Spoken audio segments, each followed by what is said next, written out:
ভিডিওর শুরুতেই আপনাকে জানাই আসসালামু আলাইকুম। এটা হচ্ছে এইচপি লেজারজেড 107A প্রিন্টার। আজকে আমি দেখাবো কিভাবে খুব সহজে প্রিন্টারটি খুলে পুনরায় আবার সেটআপ করবেন। তো প্রথমে আমি এখান থেকে টোনারটি বের করে নিব। সর্বপ্রথমে টোনারটা বের করে নিব।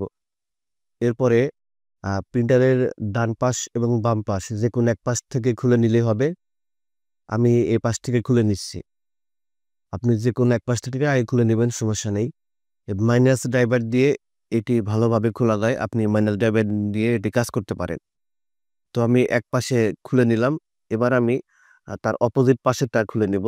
ঠিক ১ম পাশে যেভাবে খুললাম মাইনাস ড্রাইভার দিয়ে, ঠিক সেভাবেই এ পাশেও খুলে নেব।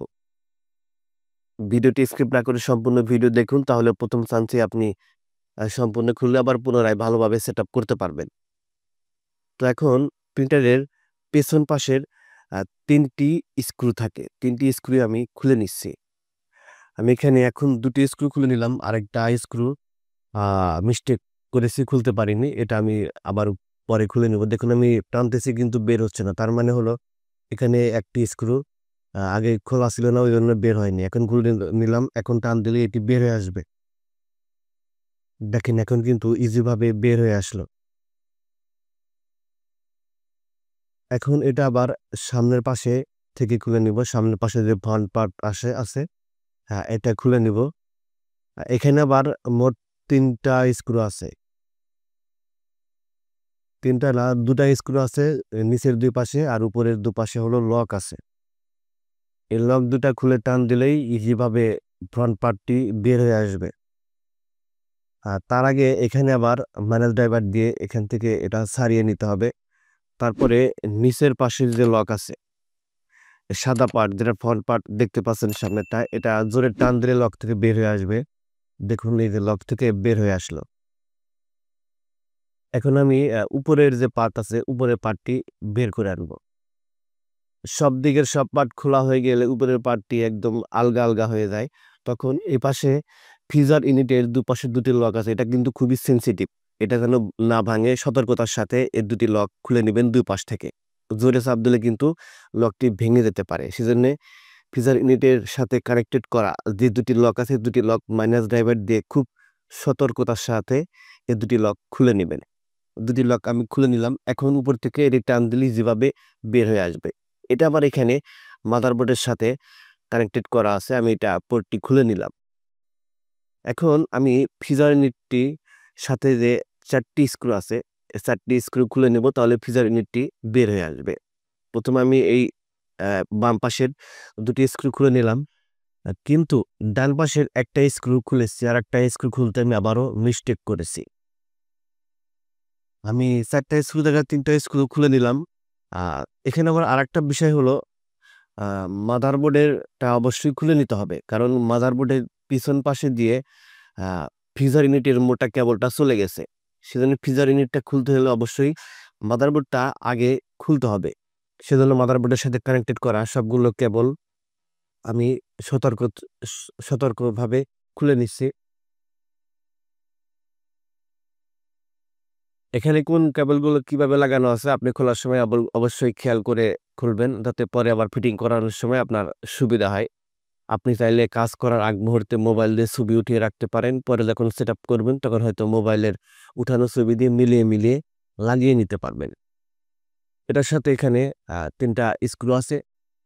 ৩ টা স্ক্রু আমি খুলে নিচ্ছি। তারপরে পাতা কাপড়ে এটা ক্লিপ সিস্টেম আছে, এটা খুলে নিলাম। তারপর উপর থেকে দেখুন ইজি ভাবে মাদারবোর্ডটি বের হয়ে আসলো। এখন দেখুন এই যে মোটা কেবলটা, এই মোটা ফ্রিজার ইউনিটের যে মোটা কেবলটা আছে, কালো কেবল, এই মোটা কেবলের সাথে আর ছোট কেবলগুলো পেঁচানো আছে। সেজন্য আমি পেছনের কেবলগুলো ছাড়িয়ে নিচ্ছি। ছাড়িয়ে নেওয়ার পরে ফ্রিজার ইউনিটের যে মোটা কালো কেবলটা সেটা আমি বের করে নিব। দেখুন আমি বের করে নিচ্ছি। বের করে নেওয়ার পর এখন আবার টান দেওয়ার চেষ্টা করব বের করার জন্য, কিন্তু বের হবে না। কারণ কি, আমি আরেকটা স্ক্রু ছিল ফ্রিজার ইউনিটের, সেটা আমি খুলিনি। এই দেখেন এখন আমি ফ্রিজার ইউনিটের যে স্ক্রুটি খোলা বাদ ছিল সেটা আমি খুলে নিলাম। এটি খুলে নেওয়ার পরে হালকা টান দিব, তখন কিন্তু ফ্রিজার ইউনিটটি একদম সহজভাবে বের হয়ে আসবে। ফ্রিজার ইউনিটটি টান দিয়ে খোলার সময় অবশ্যই আস্তে টান দিবেন। খুব জোরে চাপ দিবেন না, তাহলে কিন্তু বের হয়ে আসতে পারে। আপনি ঠান্ডা মাথায় আস্তে টান দিবেন, দেখবেন ফ্রিজার ইউনিটটি ইজিভাবে বের হয়ে আসবে। এখন আমি LSU অর্থাৎ লেজার স্ক্যানার ইউনিটটি খুলব। এটা খোলার জন্য অবশ্যই আ লেজার স্ক্যানার ইউনিটের উপরে যে ঢাকনা আছে, ঢাকনার কভারটি খুলতে হবে। ঢাকনার কভারটি খুলতে হলে দুপাশে ২ টি বড় স্ক্রু আছে, ২ টি স্ক্রু অবশ্যই খুলে নিতে হবে। তাহলে এই লেজার স্ক্যানার ইউনিটের উপরের ঢাকনাটি খোলা যাবে। দুপাশ থেকে আমি ২ টা স্ক্রু খুলে নিয়েছি। খুলে নেওয়ার পরে এখন আমি উপরের ঢাকনার যে ২ টা স্ক্রু আছে দুপাশের, এই ২ টা স্ক্রু অবশ্যই খুলে নিতে হবে। ২ টা স্ক্রু আমি খুলে নিলাম। খুলে নেওয়ার পর উপর থেকে টান দিলে ইজিভাবে বের হয়ে আসবে উপরের ঢাকনাটি। এই যে দেখুন কালো ঢাকনা কিন্তু বের হয়ে আসলে সাথে আবার কেবল পেঁচানো আছে, কেবলগুলো বের করে নিবেন। দেখুন এই যে উপরের ঢাকনাটি বের হয়ে আসলে। এখন এটা দেখতে পাচ্ছেন, এটাই হচ্ছে আমাদের লেজার স্ক্যানার ইউনিট। এখন লেজার স্ক্যানার ইউনিটের সাথে ৩ টি স্ক্রু আছে, ৩ টা স্ক্রু আমি খুলে নিচ্ছি। তারপরে এই দেখুন এটাই হচ্ছে লেজার স্ক্যানার ইউনিট অর্থাৎ LSU, যেটাকে আমরা সংক্ষেপে বলি। এটা আমি খুলে বের করলাম। এটা জাস্ট আপনাদেরকে দেখিয়ে দিলাম। এটার দুপাশে কিন্তু ২ টা কেবল লাগানো আছে, পাতা কেবল লাগানো আছে। ২ পাশে ২ টা পাতা কেবল খুললেই আপনি কিন্তু সম্পূর্ণ আলাদা করতে পারতেন। কিন্তু আমার তো খোলার প্রয়োজন নাই। সেজন্য আপনাদেরকে জাস্ট দেখিয়ে দিলাম। এখন আমার সবকিছু খোলা দেখানো ভিডিওর শেষ। এখন আমি যে পার্টস গুলো খুললাম, কিভাবে খুললাম এগুলো আবার পুনরায় আমি আবার সেটআপ করে আপনাদেরকে দেখিয়ে দিচ্ছি কিভাবে আবার আ লাগিয়ে নিবেন, সেটআপ করে নিবেন।